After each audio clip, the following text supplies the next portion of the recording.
Hello बच्चों, आप सभी का सुपर कंसेप्ट क्लासेस में स्वागत है। और आज की इस वीडियो में मैं आप लोगों को class 12th the last lesson chapter का वेरी इंपॉर्टेंट एमसीक्यू क्वेश्चंस कराने वाला हूं, जो आपके एग्जाम के लिए बहुत ही ज़्यादा इंपॉर्टेंट है।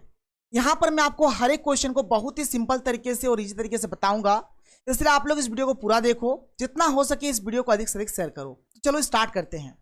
देखो, हमारा आज का जो चैप्टर है, चैप्टर का नाम है द लास्ट लेसन, और ये हमारा क्लास 12th का फर्स्ट चैप्टर है, लेकिन इसका नाम ही है द लास्ट लेसन। खैर कोई नहीं, चलो इस चैप्टर में जितने भी इंपॉर्टेंट एमसीक्यू क्वेश्चंस है, हर एक क्वेश्चंस को हम लोग यहाँ पे डिस्कस करेंगे, और बिल्कुल ऐसे ही क्वेश्चंस आप लोगों के एग्जाम में पूछे जाते हैं। इसी प्रकार से आप लोगों को हर एक चैप्टर्स का एमसीक्यू यानी कि objective question, subjective question, summary, हर एक चीज़ आप लोगों को मिल जाएगा। इसलिए आप लोग फटाफट इस चैनल को सब्सक्राइब कर लो। चलो शुरू करते हैं। देखते हैं हमारा जो पहला चैप्टर है, जिसका नाम है द लास्ट लेसन। सबसे पहले हम लोग इस चैप्टर के बारे में थोड़ा सा जान लेते हैं। देखो, ये जो हमारा चैप्टर है, चैप्टर का नाम है द लास्ट लेसन, और इसके जो ऑथर है यानी कि जो इसके लेखक है, लेखक का नाम है अल्फोंस डॉडेट। सबसे पहले यहां पर मैं आपको एक ट्रिक बताऊंगा, और ट्रिक से हम लोग इस चैप्टर को स्टार्ट करेंगे। देखो, इसके ऑथर के नाम को आप लोग किस प्रकार से याद रखेंगे, ऑथर का नाम आप लोग किस प्रकार से याद रखेंगे, अगर आप लोगों की एग्जाम में अगर एमसीक्यू में आ जाता है तो किस प्रकार से आप लोग बोलेंगे। देखो, बहुत ही सिंपल है। देखो, यहाँ पर दो वर्ड लिखा है, एक लिखा है PHON, ठीक है, एक लिखा हुआ है आपका PHON यानी कि फोन हो गया, ठीक है, और एक लिखा है SE यानी कि से हो गया। तो पूरी क्या हो गया, फोन से। मतलब आप इसको ट्रिक के माध्यम से ऐसे याद रखिए कि आपका जो द लास्ट लेसन चैप्टर है, इसको हम लोग किससे पढ़ेंगे, तो इसको हम लोग पढ़ेंगे फोन से। आप देख सकते हो यहाँ पर फोन भी है, यहाँ पर फोन भी आप लोगों को दिख रहा है। यानी द लास्ट लेसन चैप्टर को हम लोग किससे पढ़ेंगे, तो फोन से पढ़ेंगे। तो हमारा ट्रिक हो गया, देखो, फोन और से यानी कि अल्फोंस डॉडेट। तो इस प्रकार से आप लोग याद रख लेना। आगे अभी क्वेश्चन मिलेगा, मैं आपको बता दूंगा कि आप लोग ट्रिकी कंसेप्ट से किस प्रकार से बनाओगे। तो चलो शुरू करते हैं, और एक एक करके हर एक क्वेश्चन का हम लोग यहाँ पर अच्छे तरीके से डिस्कशन करते हैं। देखो, हमारे पास जो सबसे पहला जो क्वेश्चन है, क्वेश्चन नंबर 1 क्या है कि which country was defeated in Franco Persian war. देखो, फ्रैंको पर्शियन वार जो हुआ था, इस वार में, इस लड़ाई में कौन सा कंट्री हमारा हारा था, कौन सा कंट्री हार गया था, ये चीज हमें यहां पर बताना है। डिफीटेड माने होता है हार जाना, तो कौन सा कंट्री यहां पर हार गया था, ये आप लोगों को बताना है। तो याद रखना, फ्रांस हमारा हार गया था। कौन सा देश हार गया था, फ्रांस हमारा हार गया था। इसके बाद आगे बढ़ते हैं, अगला क्वेश्चन देखते हैं, क्वेश्चन नंबर 2। क्वेश्चन नंबर 2 है कि which language was taught by M Hamel in school. ये जो चैप्टर है द लास्ट लेसन, इस चैप्टर में एम हामेल जो है ना, एम हामेल एक टीचर थे, एम हामेल एक टीचर थे, और ये एक लैंग्वेज टीचर थे। कौन सा लैंग्वेज पढ़ाते थे, याद रखना, ये फ्रेंच पढ़ाते थे, फ्रेंच। कौन सा लैंग्वेज पढ़ाते थे, फ्रेंच पढ़ाते थे। क्लियर है, आगे चलो अगला question, question number 3। Who is the author of the last lesson. जो आपका द लास्ट लेसन चैप्टर है, इसके ऑथर का नाम यहां पर पूछा गया है। देखो, बहुत ही सिंपल है, ऑथर बोला गया है इस चैप्टर के ऑथर का नाम। अभी मैंने बताया द लास्ट लेसन को भाई हम लोग किससे पढ़ेंगे, फोन से पढ़ेंगे। तो देखो, यहां पर हमारा हो गया फोन, और ये हो गया से, तो फोन से पढ़ेंगे, यानी कि अल्फोंस डॉडेट इसका आंसर हो जाएगा। कितना सिंपल ट्रिक है। देखो, ये हो गया फोन, यानी कि लास्ट लेसन में हम लोग पढ़ेंगे फोन, और ये हो गया से, फोन से पढ़ेंगे भाई, बस मार दो आप, कोई इशू, कोई प्रॉब्लम नहीं है। आगे चलो, आगे देखो अगला क्वेश्चन, अगला question, question number 4। Question number 4 क्या है, देखो कि what does the last lesson signify. ये जो हमारा लास्ट लेसन चैप्टर है, ये क्या सिग्निफाई कर रहा है, क्या दर्शा रहा है, ये चीज हमें बताना है। तो ये दर्शा रहा है चेंज इन लाइफ, कि किस प्रकार से हमारा लाइफ बदल जाता है। देखो, इस चैप्टर में क्या है, जो फ्रांस है ना, जो फ्रांस है, फ्रांस को यहां पर गुलाम बना लेता है। और एक चीज आप देखना, जब कोई सा भी देश गुलाम बन जाता है तो वह कुछ भी कर नहीं पाएगा। जैसे हमारा देश भारत भी जब गुलाम बना था तो भारत के लोग अपने मन के कुछ भी नहीं कर पा रहे थे। अभी हम लोग क्या है, स्वतंत्र है, जो मन सो कर पा रहे हैं, जहां मन तहां जा पा रहे हैं, हमें जो भाषा बोलना है हम लोग बोल पा रहे हैं। लेकिन जब कोई देश गुलाम बन जाता है ना, तो उसका जो लाइफ है, लोगों का जो लाइफ स्टाइल है, पूरी तरीके से बदल जाता है। तो वही चीज बोला जा रहा है कि what does the last lesson signify, क्योंकि इस चैप्टर में क्या हो रहा है, कोई देश गुलाम हो जा रहा है, और जब कोई देश गुलाम हो जाता है तो उसकी जो स्थिति होगी आप समझ सकते हो। तो इसीलिए बोला जा रहा है कि ये जो लास्ट लेसन चैप्टर है ये सिग्निफाई कर रहा है चेंज इन लाइफ, कि किस प्रकार से लाइफ बदल जाता है। तो change in life is the correct answer इस चैप्टर का। ठीक है, आगे देखो, आगे बढ़े, अगला क्वेश्चन देखो। अगला क्वेश्चन है क्वेश्चन नंबर 5। क्वेश्चन नंबर 5 है कि why was Franz reluctant to go to school. देखो फ्रांस जो थे ना, वो स्कूल जाने से थोड़ा सा हिचकिचा रहे थे, मतलब स्कूल जाने का उसका मन नहीं था। क्यों मन नहीं था? क्योंकि स्कूल में ना होमवर्क मिला था, स्कूल में होमवर्क दिया गया था एम हामिल के द्वारा, और किस चीज़ के ऊपर दिया गया था, तो पार्टिसिपल्स के ऊपर दिया गया था। और ये जो होमवर्क दिया गया था, फ्रांस ने इस होमवर्क को कंप्लीट नहीं करा था, इसलिए स्कूल जाने से हिचकिचा रहे थे, मतलब उसको स्कूल जाने का मन ही नहीं था। तो यहाँ पर इसका आंसर हो जाएगा कि lesson on participles was not prepared. ठीक है, मतलब ये जो होमवर्क दिया गया था पार्टिसिपल्स के ऊपर, इसको इन्होंने पूरा नहीं करा था, इसको इन्होंने प्रिपेयर नहीं करा था, इसलिए स्कूल जाने से कतरा रहे थे, घबरा रहे थे, डर रहे थे। ठीक है, तो 5 का सही उत्तर ऑप्शन नंबर 4 हो जाएगा। एक चीज़ आप याद रखना, इस चैप्टर में जहां पर भी आपको पार्टिसिपल्स दिखाई दे, भाई आप आंख मूंद के मार देना, आपका वही वाला राइट आंसर होगा। पार्टिसिपल्स जहां पर भी दिखाई दे आप मार दो, आंसर सही हो जाएगा। और एक चीज देखो, यहाँ पर ना आपको थोड़ा सा कंफ्यूज लग सकता है। देखो जैसे एक है हमारा फ्रेंच, ठीक है, एक है फ्रेंच, तो फ्रेंच हमारा एक लैंग्वेज हो गया, यानी कि ये एक भाषा हो गया। ठीक है, देखो यहाँ पर एक नाम लिखा हुआ है फ्रांज, ठीक है, FRANZ। ये जो फ्रांज है, फ्रांज क्या है, एक लड़का का नाम है, एक लड़का का नाम है। ये आप लोग कंफ्यूज मत होना जाना, एक लड़का का नाम है।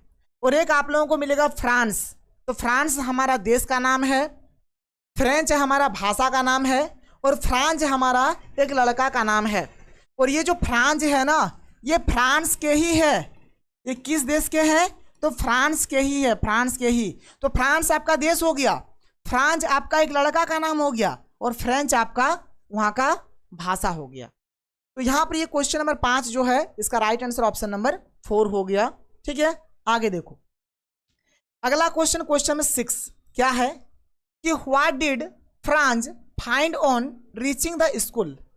देखो जिस दिन, मतलब देखो इस चैप्टर का नाम है द लास्ट लेसन, यानी एम हामिल जो होते हैं ना। देखो यहाँ पर मैं आपको थोड़ा सा बता देता हूँ, ये जो चैप्टर है, जैसे मैंने आपको बताया कि जो फ्रांस है ना, फ्रांस को गुलाम बना लेता है।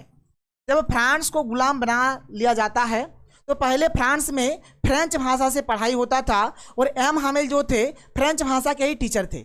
लेकिन जब फ्रांस को गुलाम बना लिया गया तो बोला गया कि अब फ्रांस में फ्रेंच भाषा से पढ़ाई नहीं होगा, फ्रेंच भाषा से पढ़ाई नहीं होगा, बल्कि वहाँ पर अब जर्मन भाषा से पढ़ाई होगा, वहाँ पर अब जर्मन भाषा से पढ़ाई होगा, फ्रेंच भाषा से पढ़ाई नहीं होगा। तो अगर फ्रेंच भाषा से पढ़ाई नहीं होगा तो फ्रेंच टीचर का कोई ज़रूरत नहीं, यानी कि एम हामिल का कोई ज़रूरत नहीं। इसीलिए इस चैप्टर का नाम रखा गया है द लास्ट लेसन। तो एम हामिल का उस दिन स्कूल में लास्ट क्लास रहता है, लास्ट लेसन रहता है, इसीलिए इस चैप्टर का नाम दिया गया है द लास्ट लेसन। और जो एम हामिल थे ना, वो ये इस स्कूल में 40 सालों से पढ़ा रहे थे, 40 ईयर्स से ये मतलब पढ़ा रहे थे इस स्कूल में। तो उस दिन एम हामिल का स्कूल में लास्ट क्लास था। तो जब फ्रांस स्कूल पहुंचते हैं तो क्या देखते हैं वह?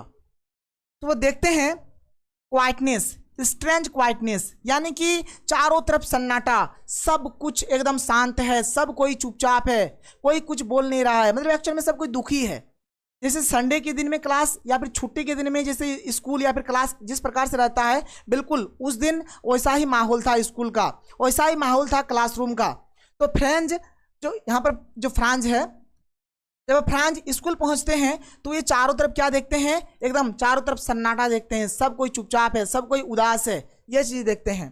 तो 6 का सही उत्तर ऑप्शन नंबर 4 हो जाएगा, स्ट्रेंज क्वाइटनेस इसका बिल्कुल राइट आंसर हो जाएगा। आगे देख लो अगला question, question number 7, question number 7 क्या है कि whom did M Hamel blame for not sending students to school. देखो एम हामिल जो थे ना, एम हामिल जो थे, जब स्टूडेंट्स को स्कूल नहीं भेजा जाता था तब एम हामिल किसके ऊपर ब्लेम करते थे, मतलब किसको दोषी ठहराते थे, किसका दोष देते थे कि बच्चा स्कूल नहीं आ रहा है। तो ये दोष देते थे पेरेंट्स का, यानी कि माता पिता का ये दोष देते थे, बोलते थे कि माता पिता ही बच्चों को स्कूल नहीं भेज रहे हैं। और वाकई में जो माता पिता होते थे ये बच्चों को खेतों में या फिर फार्म्स में भेज देते थे, कुछ पैसा कमाने के लिए, थोड़ा सा मनी आ जाए इसलिए। तो इसीलिए जो एम हामिल थे ये पेरेंट्स के ऊपर ब्लेम करते थे कि आप लोग ही बच्चों को स्कूल नहीं भेज रहे हो। तो यहाँ पर 7 का राइट आंसर ऑप्शन नंबर 1 हो जाएगा। आगे देखो भाई, आगे अगला क्वेश्चन, क्वेश्चन नंबर 8 क्या है, what made Franz forget M Hamel's ruler and crankiness. देखो सबसे पहला बात, जो एम हामिल थे ना वो थोड़े स्ट्रिक्ट टीचर थे, उनका जो स्वभाव था थोड़ा सा क्रैंकीनेस था, वो मतलब थोड़े डिसिप्लिन वाले टीचर थे, वो रूल के हिसाब से चलते थे। तो यहाँ पर ये बोला गया, यहाँ पर इस क्वेश्चन में ये है कि what made Franz forget M Hamel's ruler and crankiness, यानी एम हामिल का जो बिहेवियर था पहले, उस बिहेवियर को यहाँ पर फ्रांज भूल जाता है। क्यों भूल जाता है, तो जब एम हामिल यहाँ पर देखो क्यों भूल जाता है, तो देखो जो फ्रांज है ना, जो फ्रांज है, जब फ्रांज को पता चलता है कि एम हामिल का आज का जो क्लास है यही लास्ट क्लास है, तब यहाँ पर जो एम हामिल का जो पहले का जो बिहेवियर था उस बिहेवियर को फ्रांज भूल जाता है। तो वही लिखा है कि the idea of his going way, यानी कि एम हामिल अब जाने वाले थे। ये जब चीज पता चला फ्रांज को, तो फ्रांज जो थे ना वो एम हामिल के पहले का जो क्रैंकीनेस स्वभाव था या फिर रूलर स्वभाव जो भी था, ठीक है, इस चीज को भूल जाते हैं। तो यहाँ पर 8 का राइट आंसर ऑप्शन नंबर 4 हो जाएगा। बात क्लियर, आगे चलो, आगे बढ़ो। अगला क्वेश्चन, क्वेश्चन नंबर 9 क्या है कि for how many years did M Hamel serve the school. अभी मैंने बताया आपको 40 ईयर्स, एम हामिल 40 सालों से इस स्कूल में पढ़ा रहे थे, तो ये हो जाएगा इसका राइट आंसर। क्वेश्चन नंबर 10 क्या है कि why did the villagers come to meet M Hamel in the school. देखिए जिस दिन स्कूल में एम हामिल का लास्ट क्लास रहता है, लास्ट लेसन रहता है, उस दिन गांव वाले भी आए थे और गांव वाले पीछे के बेंच में बैठे थे। तो गांव वाले क्यों आए थे यहाँ पर ये बताना है आपको। तो यहाँ पर इसका आंसर हो जाएगा option number 4, to show gratitude, यानी एम हामिल का आभार व्यक्त करने के लिए, ठीक है, लास्ट लेसन के टाइम जो गाँव वाले थे वह स्कूल आए थे। तो ये हो जाएगा इसका हमारा राइट आंसर। आगे देखो अगला क्वेश्चन, क्वेश्चन नंबर 11 क्या है कि what was Franz expected to be prepared for at school that day. तो भाई मैंने आपको पहले ही बोला जहां पर भी पार्टिसिपल्स आएगा आप एकदम आंख मूंद के आंसर मारो, आपका सही हो जाएगा। तो इसका आंसर क्या हो जाएगा, पार्टिसिपल्स, क्योंकि यहाँ पर जो एम हामिल थे वे फ्रांज को पार्टिसिपल्स पर होमवर्क दिए थे जो फ्रांज नहीं किए थे, ठीक है। तो यहाँ पर 11 का सही उत्तर ऑप्शन नंबर 4 हो जाएगा। आगे देखो अगला question, what did Franz notice that was unusual that day. देखो जब फ्रांज लास्ट लेसन के दिन स्कूल पहुंचते हैं तो ये मतलब क्या अनयूजुअल देखते हैं उस दिन, मतलब दूसरे दिन के कंपेयर में उस दिन का माहौल कैसा रहा, ये चीज़ आप लोगों को बताना है। तो मैंने भाई आप लोगों को पहले ही बता दिया कि उस दिन स्कूल में क्या था, एकदम क्वाइटनेस था, एकदम सब कोई चुपचाप था, एकदम सब कोई उदास था, सब कोई सैड था, ठीक है, कोई हल्ला गुल्ला नहीं कर रहा था, जैसे लग रहा था कि आज स्कूल में छुट्टी है, यानी हॉलीडे है स्कूल में। तो 12 का सही उत्तर ऑप्शन नंबर 1 हो जाएगा। आगे देखो अगला क्वेश्चन, क्वेश्चन नंबर 13 क्या है, what had been put up on the bulletin board that day. देखो जो फ्रांस था, फ्रांस में एक बुलेटिन बोर्ड भी था, और ये जो बुलेटिन बोर्ड था ना, सारा जो नोटिस वगैरह होता है, ठीक है, वहाँ पे सारा जो नोटिस वगैरह जो भी आने का होता था इसी बुलेटिन बोर्ड पे आता था। जैसे कोई जैसे जो भी मतलब युद्ध वगैरह जो हो रहा था, कौन युद्ध हारा कौन जीता, या फिर जर्मनी से बर्लिन से जो भी अपडेट होता था इसी बुलेटिन बोर्ड पर आता था। और जो फ्रांस थे देखो भाई ये तो थोड़ा छोटा था, इनको लगता था कि हमारे देश में जो भी हो रहा है इसी बोर्ड के कारण हो रहा है। वो सोचता था कि इस बोर्ड को उखाड़ के फेंक दो, सारा टेंशन खत्म हो जाएगा, लेकिन वाकई में ऐसा नहीं था। इस बोर्ड के कारण नहीं हो रहा था क्योंकि उसका देश गुलाम हो चुका था, जो फ्रांस था वह गुलाम हो चुका था, इसीलिए ये सब चीज़ हो रहा था। तो देखो उस दिन इस बुलेटिन बोर्ड में क्या आया था, तो आया था कि टीच ओनली जर्मन, कि अब जो पढ़ाई होगा वो केवल और केवल जर्मन भाषा से होगा। अब फ्रेंच भाषा से पढ़ाई नहीं होगा, फ्रेंच भाषा से पढ़ाई नहीं होगा, बल्कि जो पढ़ाई होगा वह किस भाषा से होगा भाई, तो जर्मन भाषा से होगा। वही उस दिन इस बुलेटिन बोर्ड पे आया था। आगे चलो, अगला क्वेश्चन देखो, क्वेश्चन नंबर 14 क्या है कि what changes Franz feeling about M Hamel and school. देखो जो फ्रांस जो थे उसको स्कूल से भी उतना दिलचस्पी था नहीं, वो ज़्यादा बाहर ही भटकता रहता था, और एम हामिल से भी उनको ज़्यादा दिलचस्पी था नहीं। लेकिन लास्ट लेसन के दिन में उनका जो फीलिंग है वह बदल जाता है, एम हामिल के प्रति भी और स्कूल के प्रति भी। तो वही चीज़ यहाँ पर आप लोगों को बताना है। तो कब ये चीज़ होता है, तो ये चीज़ होता है ऑर्डर फ्रॉम बर्लिन, जब बर्लिन से ऑर्डर आता है कि अब स्कूल में फ्रेंच भाषा का पढ़ाई नहीं होगा, तो उस समय क्या होता है, उस समय जो फ्रांस का जो फीलिंग है स्कूल के प्रति और एम हामिल के प्रति वह बदल जाता है। बात क्लियर, कोई दिक्कत नहीं है। तो ऑर्डर फ्रॉम बर्लिन इसका बिल्कुल राइट आंसर हो जाएगा। अब आगे देखो, क्वेश्चन नंबर 15 देखो, यहाँ पर एक वर्ड है थंडर क्लैप। तो इसका मतलब क्या है, इस लेसन के अकॉर्डिंग आप लोगों को बताना है। तो इसका मतलब हो जाएगा, इस लेसन के अकॉर्डिंग क्या हो जाएगा, स्टार्टलिंग एंड अनएक्सपेक्टेड, ये हो जाएगा इसका राइट आंसर। तो 15 का क्या हो जाएगा, ऑप्शन नंबर 3 हमारा बिल्कुल सही आंसर हो जाएगा। आगे देखो अगला क्वेश्चन, क्वेश्चन नंबर 16 क्या है, what was there in front of the bulletin board. जो बुलेटिन बोर्ड था उसके अगल बगल में क्या था, तो उसके अगल बगल में था हमारा भीड़, यानी कि क्राउड। क्राउड इसका हमारा बिल्कुल राइट आंसर हो जाएगा। ठीक है, क्राउड इसका सही आंसर होगा। आगे देखो अगला क्वेश्चन, क्वेश्चन नंबर 17 क्या है, why was Franz was shocked to see M Hamel. जो फ्रांस थे ना, एम हामिल को देखकर शॉक्ड हो जाते हैं। तो क्यों शॉक्ड हो जाते हैं, तो इसका राइट आंसर हो जाएगा ऑप्शन नंबर 1 कि because of his formal dress. यानी उस दिन, जिस दिन एम हामिल का स्कूल में लास्ट क्लास था, लास्ट लेसन था, उस दिन एम हामिल फॉर्मल ड्रेस पहन के आए थे। ठीक है, तो एम हामिल जो थे ना वो फॉर्मल ड्रेस मतलब जब प्राइज डिस्ट्रीब्यूशन होता था तब पहनते थे, या फिर जो मतलब कुछ भी जैसे प्रोग्राम होता था ना उस दिन पहनते थे। लेकिन अब अचानक देखते हैं कि आज के दिन एम हामिल फॉर्मल ड्रेस पहन के आए हैं, तो इस चीज़ को देखकर जो फ्रांस होते हैं वो शॉक्ड हो जाते हैं। तो ये हो जाएगा इसका हमारा राइट आंसर। आगे देखो अगला क्वेश्चन, क्वेश्चन नंबर 18 क्या है, what attitude of M Hamel surprised Franz. देखो मैंने आपको पहले ही बताया कि एम हामिल जो थे ना वे पहले थोड़े स्ट्रिक्ट टाइप के टीचर थे, लेकिन जिस दिन एम हामिल का स्कूल में लास्ट क्लास था, लास्ट लेसन था, उस दिन ये बच्चों के साथ बहुत ही प्यार से, बहुत ही एकदम जैसे कि बहुत ही सॉफ्ट और बहुत ही काइंड तरीके से पेश आ रहे थे। तो ये चीज़ देख के क्या था, फ्रांस जो था वह सरप्राइज्ड था। तो 18 का सही उत्तर ऑप्शन नंबर 1 हो जाएगा, सॉफ्ट एंड काइंड। ठीक है, ये जो सॉफ्ट एंड काइंड जो था मतलब एम हामिल का एटीट्यूड, इस चीज़ को देखकर फ्रांस क्या था, पूरी तरीके से शॉक्ड था। शॉक्ड बोलो सरप्राइज्ड बोलो एक ही बात हुआ। 18 का राइट आंसर ऑप्शन नंबर 1 हो जाएगा। क्वेश्चन नंबर 19 देखो क्या है, क्वेश्चन नंबर 19 है हु वाज एम हामिल, यानी कि एम हामिल कौन था ये आपको बताना है। तो आपको पता है कि ए लैंग्वेज टीचर, ये फ्रेंच भाषा पढ़ाते थे। ठीक है, ये फ्रेंच लैंग्वेज के टीचर थे, फ्रेंच लैंग्वेज के टीचर थे। बात क्लियर। आगे देखो क्वेश्चन नंबर 20, क्वेश्चन नंबर 20 क्या है, what is the theme of the last lesson. ये जो द लास्ट लेसन चैप्टर है, इस चैप्टर का थीम क्या है, इसका पर्पस क्या है। तो देखो love for one's own language. देखो भाई हमारे देश का या फिर अपना जो भाषा है, अपने भाषा से प्यार, बिल्कुल सही बात है, ये तो सही होगा। दूसरा फ्रीडम यानी कि स्वतंत्रता, ये भी सही होगा। पेट्रियोटिज्म, ये भी हमारा सही हो जाएगा। तो इस चैप्टर का जो थीम है क्या है, ऑल ऑफ दीज हो जाएगा, यानी option A, option 1, option 2, option 3 सारा सही है।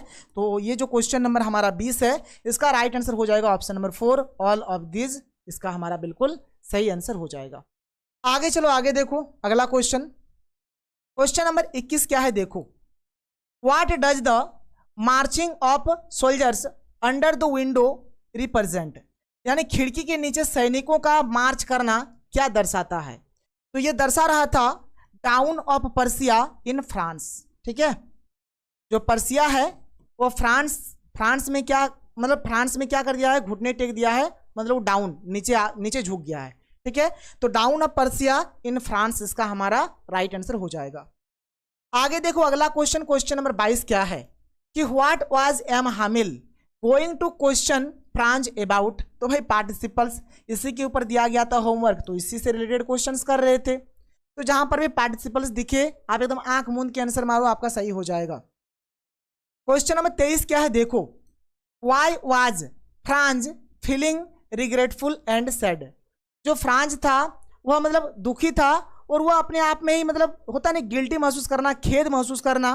तो क्यों खेद महसूस कर रहे थे, इसीलिए महसूस कर रहे थे, तो इसका सही उत्तर हो जाएगा ऑप्शन नंबर 4 हो जाएगा, for not learning his mother tongue. मतलब देखो जैसे जब बर्लिन से ऑर्डर आता है कि अब फ्रांस में केवल जर्मन भाषा से पढ़ाई होगा, फ्रेंच भाषा से पढ़ाई नहीं होगा, तो मतलब यहाँ पर जो फ्रांस के जो भी लोग थे उन लोगों का जो फ्रेंच भाषा था उन लोगों का मातृभाषा था, मदर टंग था, अब उससे नहीं पढ़ाई होगा। इस चीज़ को लेकर जो फ्रांस थे वे क्या थे, रिग्रेटफुल थे और सैड थे, यानी कि दुखी थे। तो 23 का राइट आंसर हमारा ऑप्शन नंबर 4 हो जाएगा। आगे देखो अगला क्वेश्चन, क्वेश्चन नंबर 24 क्या है, where did the parents send their child. जो पेरेंट्स थे वे अपने बच्चों को कहाँ भेजते थे, तो भेजते थे फार्म्स में और मिल्स में। तो option number 3 is the right answer, ये ऑप्शन नंबर 3 इसका हमारा सही आंसर हो जाएगा। आगे देखो अगला क्वेश्चन, क्वेश्चन नंबर 25 क्या है देखो, why were the parents sending their children to the farms and mills. तो क्यों भेजते थे भाई, इसीलिए भेजते थे ताकि कुछ पैसा कमाए, टू अर्न मनी। ठीक है, टू अर्न मनी, पैसा कमाने के लिए भेजते थे। तो 25 का राइट आंसर ऑप्शन नंबर 4 हो जाएगा। आगे देखो क्वेश्चन नंबर 26 क्या है, what changes did the order from Berlin cause in school that day. तो जब बर्लिन से ऑर्डर आता है लैंग्वेज को लेकर कि अब फ्रांस में फ्रेंच भाषा से पढ़ाई नहीं होगा, जर्मन भाषा से पढ़ाई होगा, तो उस दिन क्या होता है, तो मैंने आपको शुरू से मैं आपको बता रहा हूँ भाई, तो उस दिन स्कूल में एक अजीब सा क्वाइटनेस था, एक अजीब सा सैडनेस था, मतलब सब कोई उदास था, सब कोई चुपचाप था, शांत था, मतलब लग रहा था जैसे कि आज स्कूल में हॉलीडे है, यानी कि छुट्टी है। तो 26 का राइट आंसर ऑप्शन नंबर 4 हो जाएगा। आगे देखो अगला क्वेश्चन, क्वेश्चन नंबर 27 क्या है कि what did mister Hamel bring for his class on his last day in the school. देखो जिस दिन एम हामिल का स्कूल में लास्ट क्लास था, लास्ट लेसन था, वे उस दिन क्या लेके आते हैं, तो लेके आते हैं नोटबुक्स, न्यू नोटबुक्स लेकर आते हैं और खुद फॉर्मल ड्रेस पहन के आते हैं, फॉर्मल ड्रेस पहन के आते हैं, जिस चीज को देख के फ्रांस शॉक्ड था। ठीक है, आगे देखो अगला क्वेश्चन, क्वेश्चन नंबर 28 क्या है, what bad news used to come from the bulletin board. Bulletin board में कौन सा बैड न्यूज आता था। देखो भाई जितना भी न्यूज है ना, चाहे बैड हो चाहे गुड हो, सब बुलेटिन बोर्ड में ही आता था। और मैंने आपको स्टार्टिंग में ही बताया कि जो फ्रांस जो थे वो सोचते थे कि सारा जो जड़ है हमारे देश में, जो भी चीज़ हो रहा है इसका जड़ ये बुलेटिन बोर्ड है, इस बुलेटिन बोर्ड को उखाड़ के फेंक दो, सारा टेंशन खत्म। तो देखो क्या क्या आता था, लॉस्ट बैटल्स, कोई अगर युद्ध हार रहा है ये भी न्यूज किस में आता था, बुलेटिन बोर्ड में। कोई भी ड्राफ्ट होता था, कोई भी नोटिस वगैरह जो भी जारी होता था, ये हमारा बुलेटिन बोर्ड में आता था। Orders from commanding officers, commanding officers का जो भी ऑर्डर्स होता था ये भी बुलेटिन बोर्ड में ही आता था। तो इसका राइट आंसर हो जाएगा option number 4, all of these, all of these इसका हमारा सही आंसर हो जाएगा। आगे देख लो अगला क्वेश्चन, क्वेश्चन नंबर 29 क्या है, who set on the back benches of the last French class. Last lesson के क्लास के टाइम में लास्ट बेंच में कौन बैठा था, तो गांव के लोग बैठे थे। तो यहाँ पर इसका आंसर हो जाएगा द विलेज एल्डर्स। ठीक है, द विलेज एल्डर्स जो थे ये लोग लास्ट बेंच में बैठे थे, ये हो जाएगा इसका आंसर। आगे चलो क्वेश्चन नंबर 30 देखो क्या है, who is the author of last lesson. ये तो आपको पहले ही पढ़ाया गया था। लास्ट लेसन को किससे पढ़ेंगे भाई, तो फोन से पढ़ेंगे, तो अल्फोंस डॉडेड इसका हमारा राइट आंसर हो जाएगा। आगे देख लो अगला क्वेश्चन, अगला क्वेश्चन है कि what did Hamel say about French language in the last lesson. जो एम हामिल थे वे फ्रेंच लैंग्वेज को लेकर क्या स्टेटमेंट देते हैं, क्या बोलते हैं, तो ये बोलते हैं कि जो फ्रेंच है ये हमारा एक मोस्ट ब्यूटीफुल लैंग्वेज है। बिल्कुल सही बात है। यहाँ पर जो फ्रेंच लैंग्वेज है इसको लेकर एम हामिल बोलते हैं कि जो फ्रेंच लैंग्वेज है ये हमारा क्लियरेस्ट लैंग्वेज है और ये हमारा एक लॉजिकल लैंग्वेज है, यानी सारा बात बोला था। मोस्ट ब्यूटीफुल लैंग्वेज भी बोला था, क्लियरेस्ट लैंग्वेज भी बोला था और लॉजिकल लैंग्वेज भी बोला था। इसीलिए इसका जो राइट आंसर होगा ऑल ऑफ दीज, ये हो जाएगा हमारा इसका बिल्कुल सही आंसर। ठीक है, ऑल ऑफ दीज यहाँ पर इसका सही आंसर हो जाएगा। आगे देखो अगला question, question number 32, Which attitude of M. Hamel surprised France? ये तो मैंने आपको बता ही दिया, सॉफ्ट एंड काइंड हो जाएगा इसका आंसर। ऑप्शन नंबर 1 इसका हमारा सही आंसर हो जाएगा। क्वेश्चन नंबर 33 क्या है देखो कि when people are enslaved, what की do they have to the prison according to M. Hamel? यानी बोला जा रहा है कि M. Hamel के अनुसार जब लोगों को गुलाम बना लिया जाता है तो उनके पास जेल की क्या चाबी होती है। देखो भाई, जब कोई देश गुलाम बन जाता है तो आप तो देखो जब गुलाम है तो हमारे पास फ्रीडम है नहीं, लेकिन हमारे पास एक जो चीज़ है ना, एक चीज़ हमारे पास है वो है लैंग्वेज। लेकिन जब यहाँ पर लैंग्वेज भी छीन लिया गया तो समझो कि मतलब सब कुछ खत्म हो गया। तो ये बात बोला जा रहा है यहाँ पर क्या हो जाएगा, देयर लैंग्वेज। तो लैंग्वेज जो है एक यही हमारे पास चाबी है उस जेल का, बाद बाकी और कुछ हमारे पास और नहीं है। तो 33 का सही उत्तर यहाँ पर ऑप्शन नंबर 4 हो जाएगा। आगे देखो अगला क्वेश्चन, क्वेश्चन नंबर 34 क्या है कि what does the last lesson symbolize. Last lesson क्या सिंबलाइज कर रहा है, तो ये सिंबलाइज कर रहा है loss of language and freedom, कि किस प्रकार से हमारा भाषा हमसे छीन जाता है, किस प्रकार से हमारा फ्रीडम हमसे छीन जाता है जब कोई देश गुलाम बन जाता है उस समय। यही चीज़ हमारा द लास्ट लेसन चैप्टर में दिखाया गया है। आगे देखो, आगे देखो अगला क्वेश्चन क्या है, what is the setting of the last lesson. ये जो लास्ट लेसन चैप्टर है इसको कब लिखा गया था, यानी ये किस युद्ध के बारे में बात कर रहा है, तो ये बात कर रहा है फ्रैंको पर्शियन वार के ऊपर। ठीक है, ये ऑप्शन नंबर 1 जो है ये हो जाएगा सही उत्तर, the Franco Persian war is the correct answer. आगे देखो अगला क्वेश्चन, अगला क्वेश्चन है कि which country did France belong to. जो फ्रांस था भाई वो फ्रांस का था, कहाँ का था, फ्रांस का था। क्लियर है, तो ये हो गया हमारा इसका आंसर। अब देखो जैसे मैंने स्टार्टिंग में ही बताया भाई, देखो ये जो फ्रांस है, फ्रांस ये हमारा एक कंट्री है, ये हमारा देश का नाम है। ये जो फ्रांस है ये हमारा लड़का का नाम है, और एक है हमारा फ्रेंच जो कि हमारा भाषा है। तो इस पर आप कंफ्यूज मत हो जाना, ये तीन तरह का चीज़ है। क्लियर है, तो ये रहा हमारा आज का प्यारा सा सुंदर सा वीडियो, जहाँ तक मुझे उम्मीद है कि आप लोगों को वीडियो पसंद आया होगा। तो चलो हम लोग मिलते हैं अगले वीडियो में। थैंक यू, जय हिंद।